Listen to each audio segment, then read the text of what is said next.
Okay, magandang hapon po sa inyong lahat. Ito po si Dr. Jeff Ho. Nandito po tayo sa clinic at ipatuloy po natin yung ating live consultation. Meron tayong pasyente sa harap natin at ano pong problema niya? Nag-fever siya do. Fever, lagnat.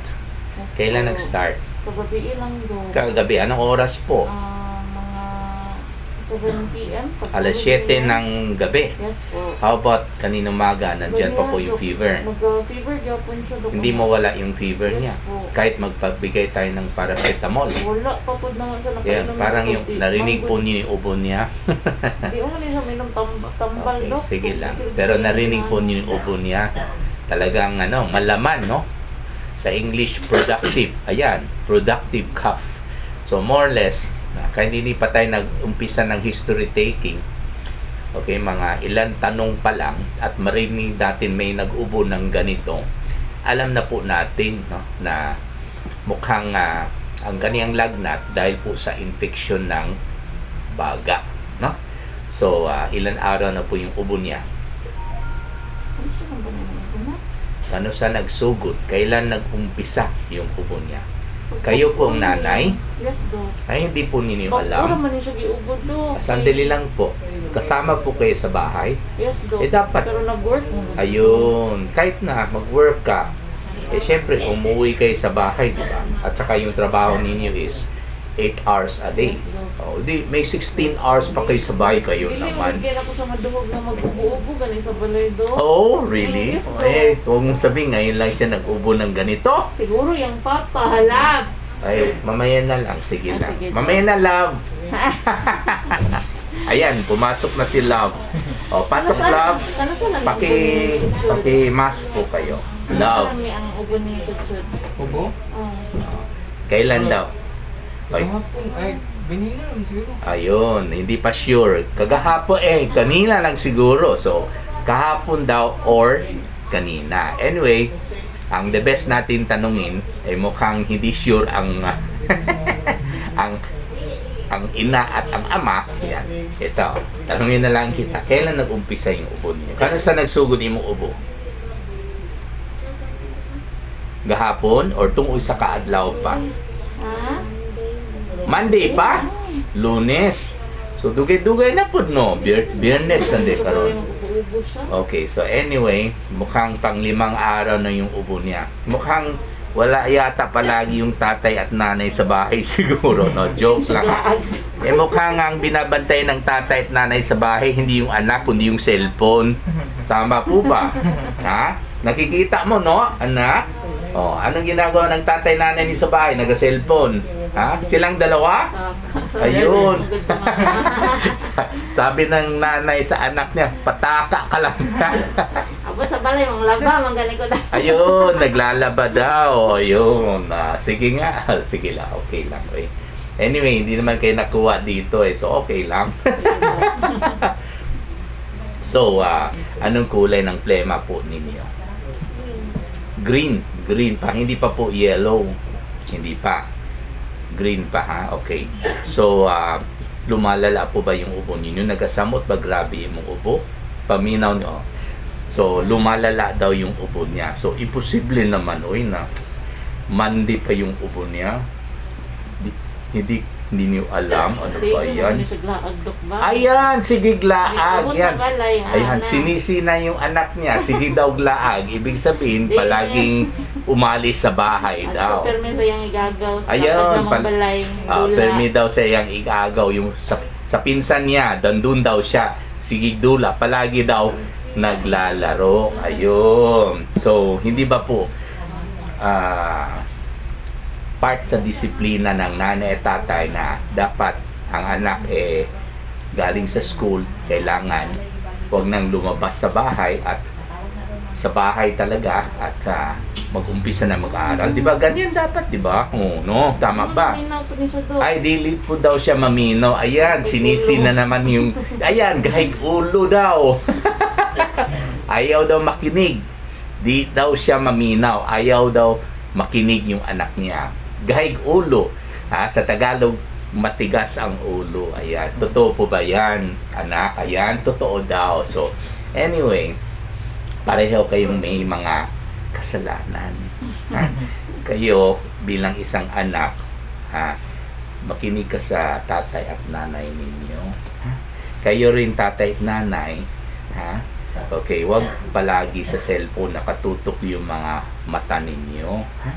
Kailangan nakatutok talaga sa anak at syempre kailangan i-disiplina ang anak. Ha? Kasi kung kailangan tayong magalit, dapat magalit tayo pag hindi makinig yung anak, di ba? Sige. So, anong oras kayo natutulog, Iha? Kung sa rasa ka nagatulog, kasagaran, 9. Usay, alas 10, alas 11 pa. Tama ba? Ayun. So, kailangan talaga pag human pa ni hapon, pagkatapos ng pananghalian, kailangan matulog na. Kung hindi, mag-aral. Ha? Ganun po yan. Ha? Ilan po bang anak ninyo? Dalawa. So, ito po'y panganay or bunso? Panganay po. Eldest. Okay. So, kailangan makinig ka sa tatay, nanay mo. Kayo po ang pinaka matanda. Kayo pong eldest. Kailangan dapat maging good model ka sa kapatid mo, ha? Okay, so aral ka ng aral. May sipon po kayo? Nabay sipon? Naman siya Dok. Naisipon. Kuha na siya sa kwadro. Pakuha niya yung ilong. Okay. Ang ninyo pag magtulog siya. Ayun.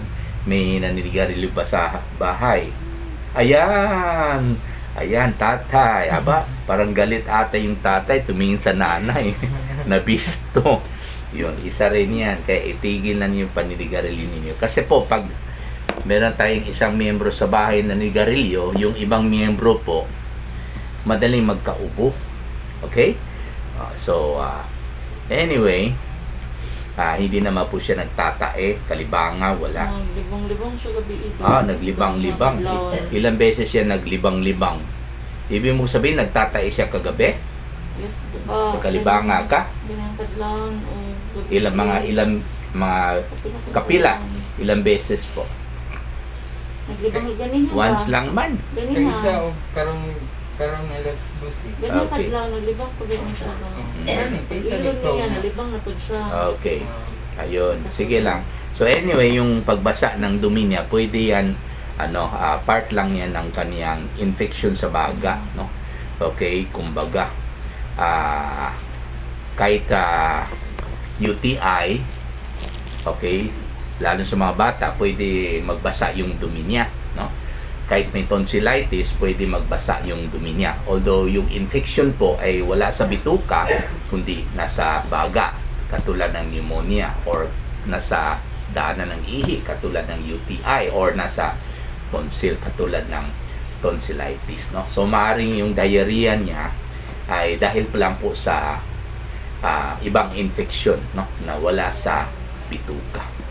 Okay, so Sa iyo, sa una na-admit siya. na-admit siya noon, Pneumonia siya Dok. pneumonia, pero nagbasa rin yung dumi niya. Hindi. Okay, akala ko. Kailan pala siya na-confine? Na-confine ba siya 6 noon? months pa siya, Dok. 6 months old sa San Pedro Hospital. Siya mga 2 years old no? Nag-pneumonia na ulit. Okay. So anyway, alam naman po natin pag meron pneumonia ang isang tao or infection ng baga, okay, dalawa ang dahilan. Ilang beses ko na sinasabi ito, pero sasabihin natin ulit, no, para maalala talaga ninyo, para hindi nababalik yung pneumonia ninyo or yung pneumonia ng mga anak ninyo. Ha? Ilang beses ko paulit-ulit sinasabi ito, pero siguro yung mga madalas na makinig sa akin ayaw na makinig, pero para rin ito sa mga bihira na kikinig sa ating health video or nanonood sa ating health video, no? So dalawa po yung dahilan kung bakit may pneumonia. Ang number 1, mikrobyo na nasa hangin, pumasok sa baga, ayun, no? Okay, nagkakaroon na ng pneumonia. Okay, pero kung pneumonia, kung mikrobyo lang ang dahilan, dapat sabay-sabay sana sila may ubo ngayon sa pamilya, no? Kasi tuwing inuubo yung anak, yung mikrobyo lumalabas at malanghap ng mga magulang. Okay, I'm sure pumasok na rin yung mikrobyo galing sa anak, pumasok na rin po sa mga baga ng nanay at ng tatay, no? Pero bakit hindi sila nagsabay nag-ubo? Kasi po mas malakas ang immune system ang nanay at saka ang tatay. Ayun. So, ito po isang pruweba na hindi dapat natin sisihin yung mikrobyo, no? Kasi po ang mikrobyo ay nilikha ng Panginoon. Ayun. At ang tanong po natin, bakit nilikha ng Panginoon ang mikrobyo para magkasakit ang mga tao?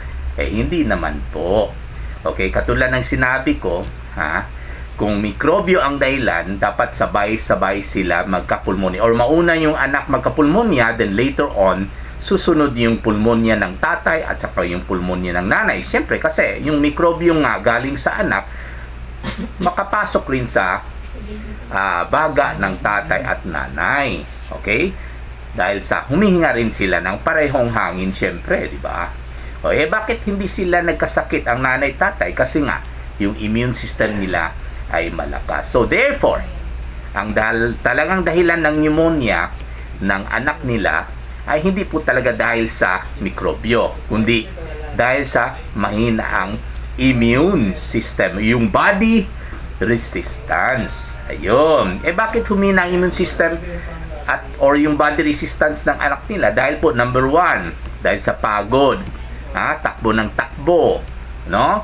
Imbis na uwi sa bahay, maligo kaagad, kakain kaagad ng hapunan, mag-aaral kaagad, nakaupo lang yan, di ba? So, hindi hina ang immune system, pero nasa kapitbahay sila naglalaro, syempre napapagod sila, bagsak yung immune system. Okay, at nung pinasukan ng mikrobyo ang anak nila, ay nagiging matapang yung mikrobyo kasi nga ang immune system ng anak nila ay mahina dahil nga sa pagod. At bukod dyan, dahil rin po sa late matulog. Ayan. Okay, so kaninong kasalanan yan pag magkapulmonya ang isang tao? No? Whether anak, ama, or ina. Kaninong kasalanan yan? Kasalanan ng tao dahil ang pagbagsak ng immune system ay dahil po sa ginawa ng anak nila na late matulog at saka napapagod sa kalalaro. Okay? Kasi po, ang immune system natin, sapat na po yan para patayin yung mikrobyo, lalo yung mikrobyo na kapasok sa baga natin, no? Kasi sama-sama sa hangin, pumasok sa baga natin. Okay? Yung immune system natin, na tinatawag natin na natural immunity, dahil po sa antibodies at saka white blood cells, kaagad-agad, papatayin nila kaagad yung mikrobyo na nakapasok sa baga. Sana, pag hindi humina ang body resistance ng anak nila, ang problema humina. So, hindi mapatay kaagad yung mikrobyo, at yung mikrobyo naman, pag nasa baga ng anak nila, nagiging masaya. Kasi nga, walang papatay sa kanya. Kasi nga, mahina ang immune system, kaya nagmumultiply yung mikrobyo sa baga niya at ginamit ng mikrobyo yung sariling plema niya sa baga. Kaya dumadami yung mikrobyo at dahil dito, kainin ng mikrobyo yung baga ng pasyente at dahil dito, nagkaroon siya ng infeksyon ng baga na tinatawag natin ng pneumonia or pulmonya or infection ng lungs. Okay? So, dapat magpasalamat po tayo sa Panginoon, no? Na nilikha niya yung natural immunity, yung immune system natin para mananatiling tayo healthy, no? Okay? So, yun ang kailangan gawin natin, no? Okay? Yun dapat ay payo natin. Okay? So, yung mikrobyo naman, bakit nilikha ng Panginoon yung mikrobyo? Kasi po, para wawarningan ang mga tao na pag kayo ang abusado, pag humina ang immune system dahil kasalanan ninyo yan, itong mikrobyo na nilikha ko ay pwede magbigay ng sakit sa inyo. At yun po ang nangyari sa kanilang anak ngayon. Maraming salamat po.